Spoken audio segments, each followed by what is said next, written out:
जय जगन्नाथ दर्शक बंधु आपण मानु स्वागत करछि रकेशन यात्रा गपशप रे मु राजेंद्र। आज मो वीडियो माध्यम आपण मानु जणेबी तुलसी गणनाट्यर आगामी कैंप विषय।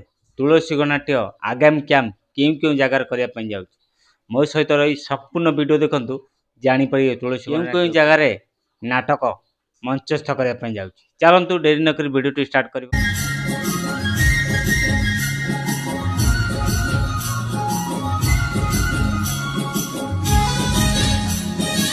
मार्च 1 रु मार्च 3 तारीख पर्यंत तार नाटक जारी रखी पणपणा बालेश्वर।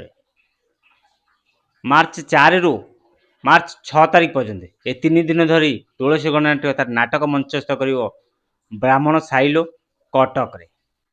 मार्च 7 रु मार्च 9 तारीख पर्यंत ए 3 दिन धरी तुलसी गणनाट्य तार नाटक मंचस्थ कर तरास राजकनिका केन्द्रापड़ा रे। मन रहा तरास राजकनिका केन्द्रापड़ा रे 3 दिन धरी तुलसी गणनाट्य तार नाटक मंचस्थ कर। मार्च 10 रु मार्च 12 तारीख पर्यंत ये 3 दिन धरी तुलसी गणनाट्य तार नाटक मंचस्थ कर पतराजपुर बालेश्वर रे। मन रहा पतराजपुर बालेश्वर 3 दिन धरी तुलसी गणनाट्य तार नाटक मंचस्थ। पहाड़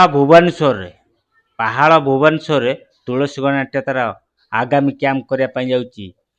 मार्च 13 रु मार्च 16 तारीख तुलसी गणनाट्य से पहाड़ रे नाटक मंचस्थ कर। मार्च 17 रु मार्च 21 तारीख पर्यंत ए 5 दिन धरी तुलसी गणनाट्य तार नाटक मंचस्थ कर कखड़ी कटक रे। मन रहा कखड़ी कटक रे 5 दिन धरी तुलसी गणनाट्य तार नाटक मंचस्थ कर। आपण मानक जणीदेली तुलसी गणनाट्यर आगामी कैंप विषय। जदि वीडियोटी भल लगिला निश्चित लाइक करी कमेंट करी सांगति शेयर करंतु। जदि नुआ करी वीडियो चैनल को सब्सक्राइब कर रखंतु। जदि फेसबुक देखछिंदी ताल फेसबुक आईडी फॉलो कर रखंतु। सबल कहिछि राजेंद्र बेरा फेसबुक आईडी रकेशन यूट्यूब चैनल यात्रा फ्रेश खबर पाई परिबे।